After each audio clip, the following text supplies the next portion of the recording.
Women's March promotes Democratic Party, sabotages opposition to Trump.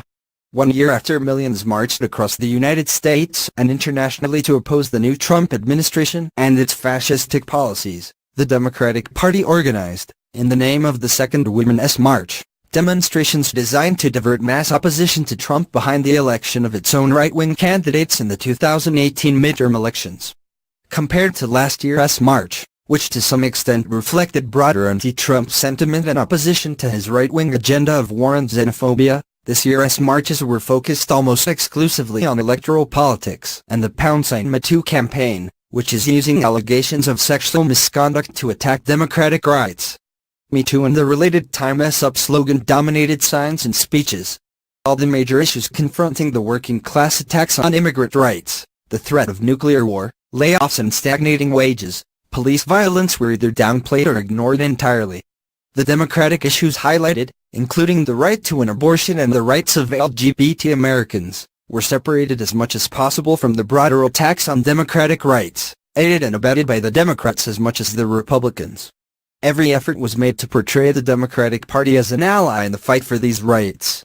One of the most sweeping attacks by the Trump administration over the past year was the rescinding of the Deferred Action for Childhood Arrivals (DACA) program, which offers limited rights for undocumented immigrants brought to the United States as children. Mere hours before the marches, the Democrats had refused to support the continuing budget resolution, resulting in a government shutdown, ostensibly because it did not contain protections for DACA and release as part of a bipartisan immigration deal. Nevertheless, the DACA program played a subordinate role in the Women's March. To the extent that immigration featured in the marches, it was mostly limited to criticizing President Donald Trump's racist "truth all countries" remark. Listening to the speeches and reading the signs carried across the country, one would hardly know that the U.S. is preparing to introduce tactical and usable nuclear weapons and threatening war with North Korea. Instead, signs focus on the November 2018 midterm elections, threatening the Republicans with a blue wave, a pink wave or even a blue tsunami coming in 2018. Many signs read, "Grab 'em by the midterms." The organizers of the Women's March made their electoral, pro-democratic orientation explicit in the launching of the Power to the Polls initiative, announced yesterday in Las Vegas. The stated goal is to convert the groundswell of momentum and activism into direct electoral power. The marches were essentially campaign rallies for the right-wing Democratic Party. CBS News reported that the Washington March took on the feel of a political rally when U.S. Senator Kirsten Gillibrand and U.S. Representative Nancy Pelosi, both Democrats, urged women to run for office and vote to oppose Mr. Trump and the Republicans' agenda.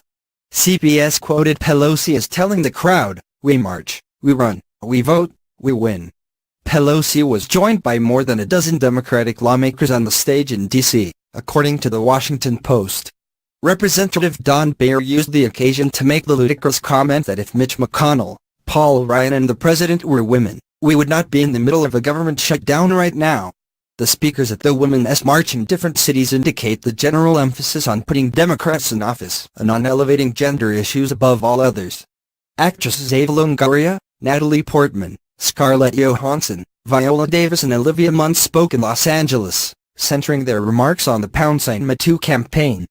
Two multimillionaire Democratic figures spoke in Chicago, hedge fund manager and fundraiser Tom Steyer and Illinois gubernatorial candidate Jay Pritzker. The speakers at the Chicago event also included Cook County Board President Tony Preckwinkle, who has supported hundreds of millions of dollars of cuts to jobs and pensions, as well as Cook County State's Attorney Kim Foxx and Illinois Attorney General Lisa Madigan. New York City's Women's March began with a rally featuring New York State Attorney General Eric Schneiderman and actress and comedian Whoopi Goldberg. Before the march, New York Governor Andrew Cuomo spoke at a Women's March breakfast. In general, the January 20th protests were smaller than last year's protests, which immediately followed Trump's inauguration. In 2017, about 400,000 people marched in New York City, some 500,000 in Washington, D.C., 300,000 in Chicago, and about 750,000 in Los Angeles. This year, 120,000-200,000 marched in New York City, 150,000 in Chicago, and 600,000 in Los Angeles, according to news reports and official estimates. World Socialist website reporters observed, compared to last year's marches, a much lower attendance of youth, workers, ethnic minorities and immigrants as a proportion of the marchers. Marchers who spoke to the WSWS expressed various reasons why they opposed President Donald Trump. Many expressed strong support for the Democratic Party, though others voiced concerns that transcended the right-wing political framework promoted by the organizers. In New York, Liz told the WSWS, "Trump is a symptom of a much larger disease. The way that the whole country is structured is to benefit a very small amount of people at the very top." When asked if she thought the Democratic Party represented a way forward, Liz said, "Based on the compromises made in the last few days in our government, I am not so sure that that's true," but she expressed hope that the Democratic Party could be salvaged. The WSWS also spoke to Ellie and Lauren, recent college graduates, in Chicago. Lauren said, "So, this is a march to the polls, but I am here for so much more than that. DACA and the immigration issue is huge. We were calling other human beings illegal. No one should ever consider some human beings to be less than any others. No one is illegal. Every country in Central America has been subjected to American intervention in the 1980s and since, and it has created a huge, violent mess. People are fleeing for their lives." Ellie added, "This is something we've realized. This is the Women's March. I never felt threatened or anything as a woman. But there are people who don't have that privilege, like immigrants who have to worry all the time, and they have no voice." While the Democrats hope to be swept to power in the 2018 midterm elections and the 2020 presidential contest on growing anti-Trump sentiment, they are opposed to any appeal to the working class.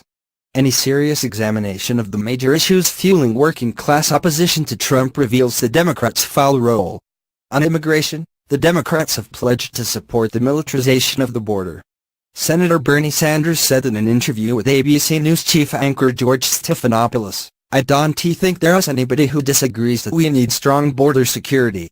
If the president wants to work with us to make sure we have strong border security, let us do that."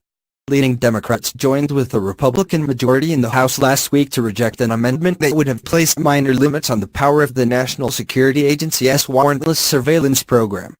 Democrats then joined with Republicans in both houses of Congress to pass the bill extending Section 702 of the FISA Amendments Act by a wide margin.